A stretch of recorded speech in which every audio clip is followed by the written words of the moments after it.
अस्सलाम वालेकुम स्टूडेंट्स, उम्मीद है आप लोग सब खैर आफियत से होंगे। स्टूडेंट्स, आज हम लोगों ने जिस मौजू पे बहस करनी है वो है स्पेसिफिक हीट कैपेसिटी। अच्छा जी, तो स्टूडेंट्स देखें, सबसे पहले हमें पता होना चाहिए स्पेसिफिक का मतलब क्या है। तो स्पेसिफिक का मतलब क्या होता है? मखसूस, खास। ठीक है, तो स्पेसिफिक का मतलब क्या है? मखसूस। हीट का मतलब हरारत, कैपेसिटी का मतलब गुंजाइश। तो उर्दू में क्या है? मखसूस हरारती गुंजाइश। तो मैं अपने मौजू का मौजू की जो एक्सप्लेनेशन है उसको मैं डेफिनेशन से नहीं बल्कि एक्सप्लेनेशन से स्टार्ट करता हूँ और फिर उसको मैं डेफिनेशन के ऊपर लेके आता हूँ। स्टूडेंट्स, मैं फर्ज करता हूँ कि मेरे पास एक बीकर है और इसमें पानी है। ठीक हो गया? ओके, मैं थर्मोमीटर से इसका टेम्परेचर जो है वो मेजर कर लेता हूँ। तो फॉर एग्जांपल मैंने इसका टेम्परेचर मेजर किया तो मेरे पास टेम्परेचर आ गया T1। अब मैं क्या करता हूं? अब मैं इस बीकर को हीट अप करता हूं, यानी इसको मैं हीट जो है वो प्रोवाइड करता हूं। तो मैं इसको हीट प्रोवाइड करता हूं तो मैं देखता हूं कि मेरे पास जो थर्मामीटर है उसका टेम्परेचर वेरी कर जाता है। तो टेम्परेचर इंक्रीज कर जाता है और वो टेम्परेचर इंक्रीज करके हो जाता है T2। तो फॉर एग्जांपल अगर मेरे पास पहले जो टेम्परेचर था, फॉर एग्जांपल अगर वो मेरे पास 10 डिग्री सी था तो बाद में मेरे पास टेम्परेचर हो गया फॉर एग्जांपल 15 डिग्री सेल्सियस। तो मेरे पास टेम्परेचर में कितना इजाफा हुआ है? तो 5 का इजाफा हुआ है। वो कैसे आएगा? मैं कहता हूं मेरे पास जो डेल्टा टी है ये क्या है? मेरे पास इंक्रीज इन टेम्परेचर। तो ये कैसे आएगा? मेरे पास T2 माइनस T1 और ये कितना आ गया मेरे पास 5 डिग्री सेल्सियस। तो हुआ क्या है? मैंने हीट दी अपने ऑब्जेक्ट को, अपने सिस्टम को, तो मैंने देखा कि मेरे पास मेरे सिस्टम का जो टेम्परेचर है वो इंक्रीज हो गया। तो हुआ बेसिकली यहाँ पे ये है कि जब आप यहाँ पे हीट प्रोवाइड कर रहे हो तो क्या हो रहा है कि आपके पास जो वाटर के मॉलिक्यूल्स हैं वो इस हीट को कर रहे हैं अब्जॉर्ब। ठीक है, तो यहाँ पे बेसिकली क्या हो रहा है कि यहाँ पे मेरे पास हीट देने की वजह से यहाँ पे जो मॉलिक्यूल्स हैं वो हीट को अब्जॉर्ब कर रहे हैं। तो जितनी ज्यादा हीट वो अब्जॉर्ब करेंगे उतना ज्यादा टेम्परेचर बढ़ेगा। मैं बोलता हूं, मैं कहता हूं मेरे पास जो डेल्टा क्यू है ये मेरे पास अब्जॉर्ब हीट है। ये मेरे पास क्या है? जो हीट अब्जॉर्ब हो रही है।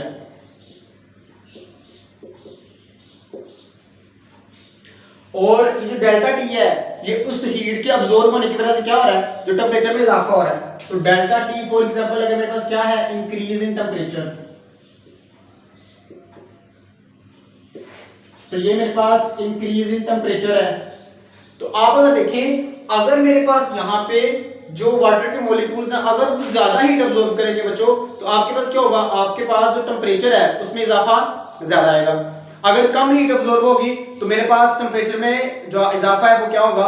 कम। तो आप देखिए कि अगर आपके पास हीट ज्यादा अब्सॉर्ब होगी टेम्परेचर ज्यादा बढ़ेगा, हीट कम अब्सॉर्ब होगी टेम्परेचर कम बढ़ेगा। तो फिर हीट अब्सॉर्ब में और इंक्रीज इन टेम्परेचर में क्या रिलेशन आएगा? Direct relation. तो फिर मैं कह सकता हूं कि मेरे पास जो हीट अब्सॉर्ब है और जो मेरे पास इंक्रीज इन टेम्परेचर है इन दोनों के दरमियान डायरेक्ट रिलेशन है। इसका मतलब क्या हुआ कि मेरे पास अब्सॉर्ब हीट और इंक्रीज इन टेम्परेचर के दरमियान क्या है? Direct relation. अगर तो मेरे पास अब्सॉर्ब हीट ज्यादा होगी तो मेरे पास उस जिस्म के अंदर जो इंक्रीज इन टेम्परेचर होगा वो भी ज्यादा होगा। अब इसी मिसाल को दोबारा से देखते हैं। मैं कहता हूं मेरे पास एक ये वाला बीकर है और मेरे पास एक दूसरा बीकर है ये वाला। ठीक है, अब आप जरा देखें कि मेरे पास जो ये वाला बीकर है इसे मैं बीकर ए बोल दूं और इसे मैं बीकर बी बोल देता हूं। ठीक हो गया? तो ये जो बीकर ए है इसमें जो पानी है वो कम है जबकि बीकर बी में पानी ज्यादा है। इसका मतलब ये हुआ कि यहां पे मेरे पास मैस ए है, यहाँ पे मैस फॉर एग्जांपल बी है, तो मेरे पास जो ए का मैस है वो बी के मैस से क्या है? कम है।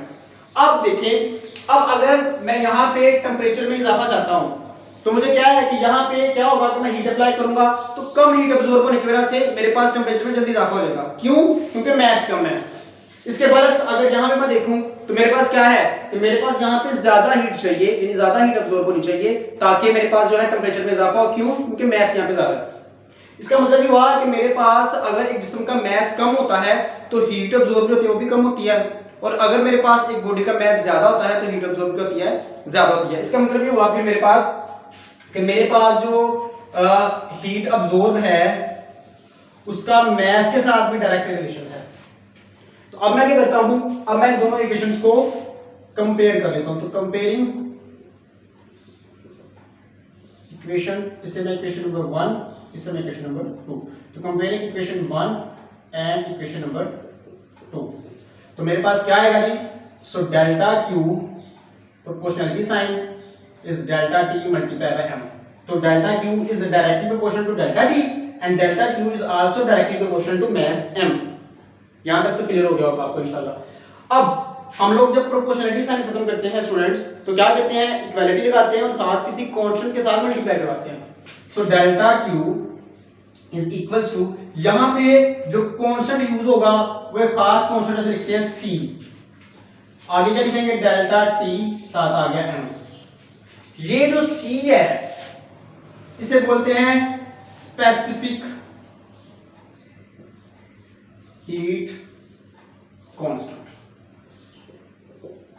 इस सी को क्या बोलते हैं जी, यानी ये जो कांस्टेंट है ये स्पेसिफिक है, इसे बोलते हैं स्पेसिफिक हीट कांस्टेंट या सिंपली स्पेसिफिक हीट,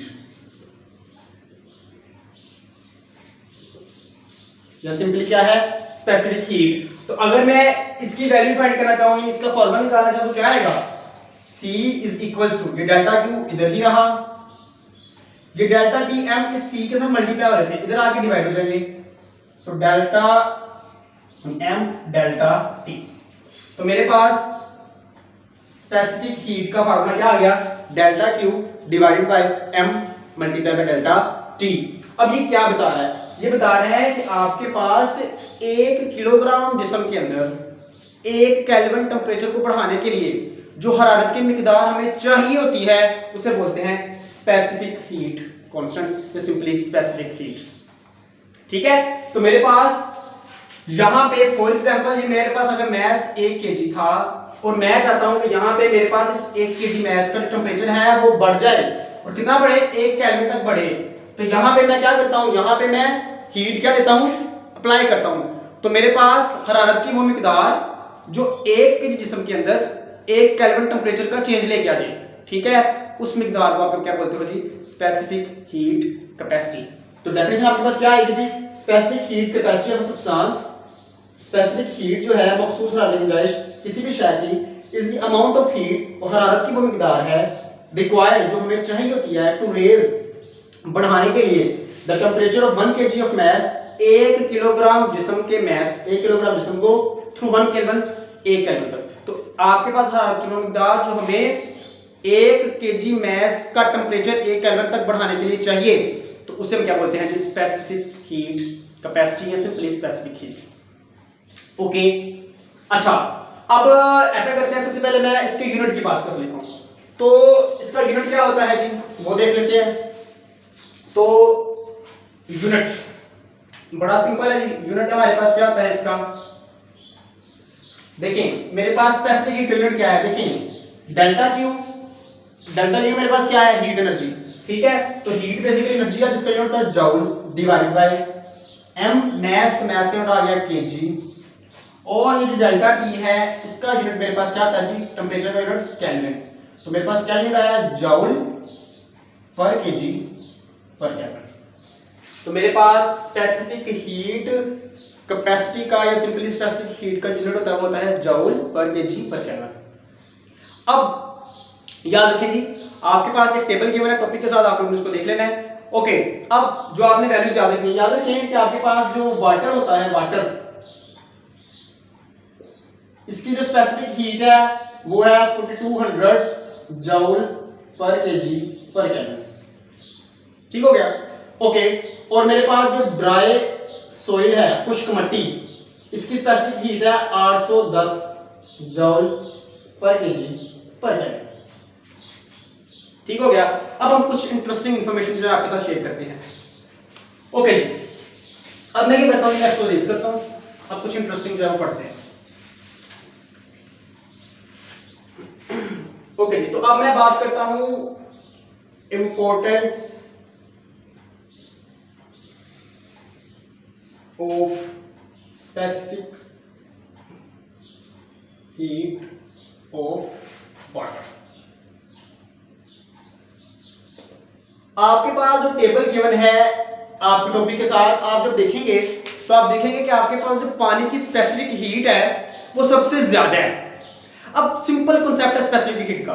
देखें आपके पास स्पेसिफिक हीट का सिंपल कॉन्सेप्ट आपके पास क्या है कि आपके पास, मैं आपको आसान तरीके से और ज़्यादा आसान तरीके से समझाने की कोशिश करता हूँ। देखिए फॉर एग्जांपल ये मेरे पास एक एटम है, ये उसका न्यूक्लियस है और ये मैंने यहाँ पे दो शेल बना दिए, ठीक है। अब देखें यहाँ पे एक इलेक्ट्रॉन है, अब इलेक्ट्रॉन यहाँ पे पहले शेल पे, तो आपके पास इस इलेक्ट्रॉन के पास एक एनर्जी है, एक खास एनर्जी है, ठीक है। फॉर एग्जाम्पल वो एनर्जी है 15 इलेक्ट्रॉन वोल्ट फॉर एग्जाम्पल, ठीक है। अच्छा, अब अगर मैं चाहता हूं कि मेरा ये जो इलेक्ट्रॉन है ये इस शेल से निकले और इस दूसरे शेल में आ जाए, तो क्या करना पड़ेगा, मुझे यहाँ पे एनर्जी प्रोवाइड करनी पड़ेगी। तो जब मैं यहाँ पे एनर्जी प्रोवाइड करूंगा, तो अगर तो मैं यहाँ पे जो एनर्जी प्रोवाइड करूंगा अगर तो वो 15 इलेक्ट्रॉन वोल्ट या इससे कम होगी, तो मेरे पास ये इलेक्ट्रॉन क्या करेगा, उस एनर्जी को अब्सॉर्ब तो करेगा लेकिन यहाँ से एक्साइट होकर ऊपर वाले शेल में नहीं जाएगा, ठीक है। तो ये जो 15 इलेक्ट्रॉन वोल्ट का एनर्जी है ये एक खास एनर्जी है, इसे आयनाइजेशन एनर्जी बोलते हैं। तो ये इस इलेक्ट्रॉन के पास होती है। तो अगर मैं ये चाहता हूं कि मेरा इलेक्ट्रॉन यहां से निकले और इस शेल में आ जाए, तो मुझे जो एनर्जी देनी पड़ेगी वो मुझे 15 इलेक्ट्रॉन वोल्ट से ज्यादा देनी पड़ेगी। तो अगर मैं 15 इलेक्ट्रॉन वोल्ट से ज्यादा एनर्जी दूंगा तब ही मेरा इलेक्ट्रॉन यहाँ पे दूसरे शेल में आएगा। बिल्कुल इसी तरह अब मैं आपको बताता हूं कि आपके पास स्पेसिफिक हीट क्या होती है। तो किसी भी ऑब्जेक्ट की स्पेसिफिक हीट का मतलब क्या है कि आपके पास आप किसी भी ऑब्जेक्ट का जो टेम्परेचर है वो इंक्रीज करवाना चाहते हो, ठीक है। तो सबसे पहले आपको क्या करना पड़ेगा, उसको कुछ एनर्जी देनी पड़ेगी। तो अब आपके पास फॉर एग्जांपल मेरे पास जो वाटर है, मैंने जो आपको बोला अभी वाटर की स्पेसिफिक हीट क्या है 4200 जूल पर केजी पर केल्विन। तो अगर मैं चाहता हूं कि मैं अपने वाटर का टेम्परेचर इंक्रीज करवाऊं, तो मुझे जो एनर्जी देनी पड़ेगी बच्चों वो 4200 से ज्यादा होनी चाहिए। अगर तो 4200 से कम होगी तो क्या होगा कि वो अब्सॉर्ब तो हो जाएगी लेकिन उसके जरिए से पानी का टेम्परेचर बढ़ेगा नहीं। तो जैसे ही मैं एनर्जी 4200 से जो है वो ज्यादा प्रोवाइड करूंगा तो मेरे पास क्या होगा कि मेरे पास पानी का जो टेम्परेचर है वो इंक्रीज होगा। इसका मतलब है आपके पास जितनी किसी ऑब्जेक्ट की स्पेसिफिक हीट ज्यादा होती है उसका टेम्परेचर बढ़ाने के लिए हमें उतनी ज्यादा एनर्जी जो है वो रिक्वायर्ड होती है। अब हम बात करते हैं इस चीज की इंपॉर्टेंस की कि ये 4200 अगर मेरे पास वैल्यू ज्यादा है तो इसकी इंपॉर्टेंस क्या है। अब जरा देखिए, तो स्टूडेंट्स मैंने भी आपको बताया कि मेरे पास जो स्पेसिफिक हीट है वाटर का, ठीक है, वो मेरे पास क्या है जी, वो मेरे पास है 4200 जूल पर केजी पर केल्विन। और जो स्पेसिफिक हीट है ड्राई सॉइल के लिए वो मेरे पास कितनी है 810 जूल पर केजी पर केल्विन। अब देखें, अब मेरे पास क्या है, एक सवाल है कि देखिए कि आपके पास जो समंदर के करीब इलाके होते हैं तो गर्मियों में उसका टेम्परेचर कम होता है, जबकि वो इलाके जो कि खुश्की वाले हैं, ठीक है, वहां पे टेम्परेचर क्या है गर्मियों में बहुत ही ज्यादा होता है। वजह, जबकि आपके पास शुआएं जब जैसी आ रही हैं, ठीक है, तो क्या वजह है कि आपके पास जो है समंदर के करीब जो इलाके हैं वहां पे टेम्परेचर जो है वो कम होता है, जबकि जो ड्राई जो एरियाज हैं जहाँ पे खुश्की वाले इलाके हैं वहां पे आपके पास जो टेम्परेचर है वो ज्यादा होता है। तो उसकी रीजन सिंपली क्या है कि आपके पास स्पेसिफिक हीट। तो मेरे पास पानी की स्पेसिफिक हीट क्या ज्यादा है, तो जब हम एक जैसी एनर्जी प्रोवाइड करते हैं दो डिफरेंट ऑब्जेक्ट्स को, एक वाटर है दूसरा मेरे पास जो है वो ड्राई सॉइल है, तो क्या होता है कि मेरे पास जो मिट्टी है उसकी जो आपके पास स्पेसिफिक हीट कैपेसिटी है वो थोड़ी है, लिहाजा जब हम एनर्जी सप्लाई करते हैं थोड़ी एनर्जी भी, तो क्या होता है कि वो थोड़ी एनर्जी की वजह से भी उसका टेम्परेचर जो है इंक्रीज कर देता है। क्यों, 810 जो जूल एनर्जी है वो बहुत ही क्या है, कम है। फॉर एग्जांपल मैं क्या कहना चाहता हूं, फॉर एग्जांपल बच्चों मैं कहता हूं कि मैं 400 जो है 4000 फॉर एग्जांपल जूल पर केजी पर केल्विन जो है ना मैं जो है वो एनर्जी जो है सप्लाई करता हूं, for example sorry 4000 joule energy मैं जो सप्लाई करता हूं, ठीक है। अब मैं 4000 जूल एनर्जी जो सप्लाई कर रहा हूं, अब क्या होगा कि मेरे पास जो पानी है उसको टेम्परेचर बढ़ाने के लिए 4000 नहीं बल्कि 4200 से ज्यादा एनर्जी चाहिए, तो लिहाजा इस एनर्जी के साथ मेरे पास वाटर का जो टेम्परेचर है वो राइज नहीं करेगा। जबकि यही एनर्जी जब मैं दूंगा ड्राई सॉइल को तो उसको तो 810 चाहिए, मैं तो उसको बहुत ज्यादा दे रहा हूं, तो क्या होगा कि मेरे पास ड्राई सॉइल का टेम्परेचर का जगह राइज हो जाएगा। यही वजह है कि गर्मियों में क्या होता है कि आपके पास फिर वो जो आपके पास जो समुद्री इलाके होते हैं वहां पे टेम्परेचर जल्दी से राइज नहीं होता, यानी आपके पास जो इंक्रीज इन टेम्परेचर है वो कम होता है, जिसकी वजह से वहां पे गर्मी कम। जबकि जो सहराई इलाके हैं, जो ड्राई सॉइल्स, जहां पे खुश्की वाले जो इलाके हैं, वहां पे जो राइजिंग टेम्परेचर है वो जल्दी जल्दी जो है वो हो जाता है। ओके हो गया, तो ये वाला पॉइंट हमारा क्लियर हो गया। अब आगे, अब याद रखें कि मेरे पास जो आपके पास जो मेरे पास पानी की स्पेसिफिक हीट है वो बहुत ज्यादा है, यानी आपके पास जो स्पेसिफिक हीट कैपेसिटी या हरारती गुंजाइश है पानी की वो ज्यादा है। इसका मतलब है कि हम इसके जरिए से अपनी हीट एनर्जी को क्या कर सकते हैं, स्टोर भी कर सकते हैं। तो हम क्या कर सकते हैं भाई, हम जो है अपनी हीट एनर्जी को जो है ना, हीट एनर्जी इसको स्टोर कर सकते हैं किसमें, पानी में। तो हम अपनी हीट एनर्जी को पानी के अंदर जो है वो स्टोर भी कर सकते हैं। सेकंड, पानी के बारे में आपको पता है कि जो वाटर है, ठीक है, जो आपके पास वाटर है वो क्या है, वो एक फ्लूइड है। फ्लूइड का मतलब क्या है, ये फ्लो कर सकता है। इसका मतलब है कि ये जो हीट एनर्जी हम लोगों ने स्टोर की है, हम इसको फ्लो करवा के यानी एक जगह से दूसरी जगह पे ट्रांसफर कर सकते हैं। तो इसके जरिए से हम ट्रांसफर ऑफ एनर्जी भी कर सकते हैं। तो ट्रांसफर ऑफ एनर्जी का भी ये सोर्स बन सकता है। तो हम पानी के जरिए से हीट एनर्जी को एक जगह से दूसरी जगह जो है वो ट्रांसफर भी कर सकते हैं। अगली चीज देखिए जी, मैं आपसे कहता हूं कि मेरे पास क्या है, आप लोगों ने देखा होगा बच्चों, आप लोगों ने देखा होगा कि कार का अगर आप बोनट उठाएं तो आप देखते हैं कि आपके पास कार के अंदर आप लोग पानी डालते हैं। वो पानी क्या करता है, तो क्या होता है कि हमारे पास जो इंजन होते हैं जब वो वर्क करते हैं तो वो हीटअप हो जाते हैं, ठीक है। तो इंजन से हीटअप हो गए। अब अगर इंजन हीटअप हो रहा है तो इसका क्या मतलब है कि वहां पे हीट एनर्जी जनरेट हो रही है। तो जो एनर्जी आप दे रहे हो इंजन को, उसका कुछ हिस्सा हीट एनर्जी के अंदर जाया हो रहा है। इसका मतलब है एनर्जी लॉस हो रही है, वर्क आपके पास जो है उसकी एफिशिएंसी में कमी आ रही है। तो आप चाहते हो कि वर्क जो है वो प्रॉपर्ली हो, तो आप क्या चाहते हो कि आपके पास जो आपका इंजन है वो ठंडा रहे। तो इंजन को ठंडा करने के लिए हम लोग क्या इस्तेमाल करते हैं, फैंस भी इस्तेमाल करते हैं। आप लोगों ने देखा होगा इंजन के अंदर फैंस भी लगे होते हैं। एंड सेकंड, वाटर का यूज होता है। तो हम जो है, तो हम क्या कर सकते हैं, इंजन को कूल डाउन करने के लिए भी जो है, इंजन जो है इसको कूल डाउन करने के लिए भी हम लोग वाटर यूज करते हैं। तो इससे होता क्या है जी, मैं एक रफ सा इंजन यहाँ पे बनाता हूँ जी, ठीक है, एक रफ सा इंजन मैं यहाँ पे बना देता हूँ, ठीक है। यहाँ पे फॉर एग्जांपल ये मेरे पास इस तरह से, ठीक है, ये मेरे पास पड़े हुए हैं जी, ठीक है, ये मेरे पास इंजन के कंपोनेंट्स हैं, ठीक हो गया जी। ओके, अब क्या होता है मेरे पास कि मेरे पास इंजन वर्क कर रहा है, तो क्या है कि मेरे पास ये जो कंपोनेंट्स इंजन के ये हीट अप हो गए। तो क्या करते हैं हम लोग, हम यहाँ पे इस तरह से पानी जो है जो यहाँ पे फ्लो करवाते हैं, ठीक है। तो पानी यहाँ पे क्या करता है कि फ्लो करता है। अच्छा, अब पानी क्या करता है, पानी यहाँ पे ये जो हीट एनर्जी यहाँ पे पैदा हुई है, पानी क्या करता है, उस हीट एनर्जी को अब्सॉर्ब कर लेता है। तो यहाँ पे वाटर क्या करता है, अब्सॉर्ब कर लेता है हीट एनर्जी को।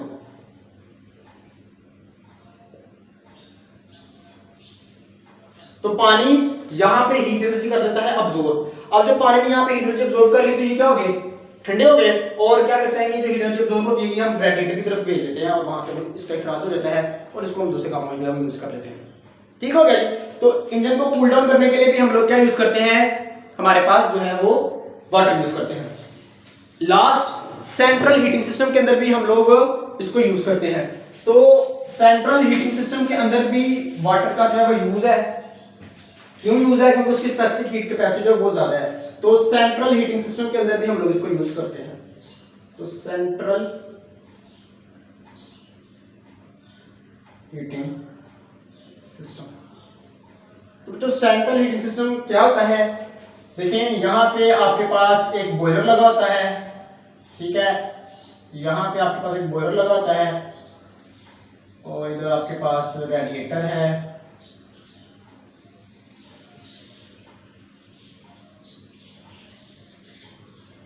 ठीक है जी। यहाँ पे आपके पास इस तरह से मोटर लगी हुई है और ये आपके पास एक सेंट्रल हीटिंग सिस्टम बन गया। क्या होता है, जब आपके पास ये मोटर यहाँ पे लगी हुई है, यहाँ पे आप क्या करते हैं, यहाँ पे बॉयलर लगा हुआ है। तो बॉयलर क्या करता है, यहाँ पे इस तरह से हीट एनर्जी यहाँ प्रोवाइड करता है।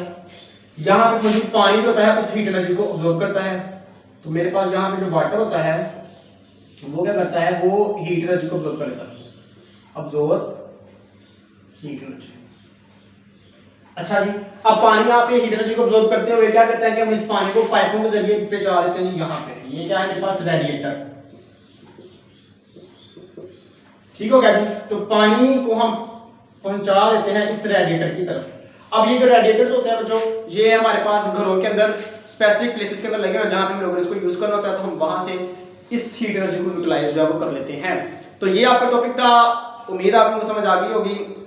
इस टॉपिक को आप लोगों ने जो है वो रीड लाजमी करना है और आप लोगों ने इन पॉइंट्स को जो है वो नोट भी लाजमी कर लेना है। अपना बहुत ज़्यादा ख्याल रखिएगा, दुआ में याद रखिएगा। अल्लाह हाफ़िज़।